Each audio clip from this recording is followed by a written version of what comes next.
নমস্কার বন্ধুরা, আজকে একটা নতুন ব্লগ দেখো সবাই। এটা হলো আমাদের পিগি ব্যাংক, যেটা ভাঙলাম।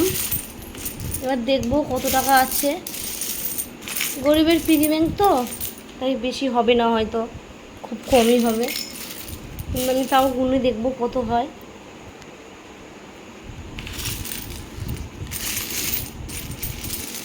সব 10 টাকার কয়েন, বেশিরভাগ সব আমরা জমিয়েছি 2 বছর, এই 1 বছর 2 বছর ধরে। গুনে দেখি কত হলো, তারপর তোমাদের বলবো।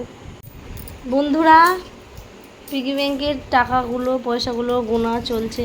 গরিবের পিগি ব্যাংকে এর থেকে বেশি আর কি হবে বলো? তোমরা বলো আইডিয়া করে কত টাকা আছে। আমি তোমাদের সেটা পরে জানাবো কার্ডটা ঠিক হলো। বন্ধুরা দেখো, আমি কিন্তু সব টাকা পয়সা পিগি ব্যাংকে যা যা ছিল সব কিছু গুনে নিয়েছি। তোমাদের এখন আমি বলবো না কত হয়েছে, তোমরাই বলবে আমাকে কত হয়েছে।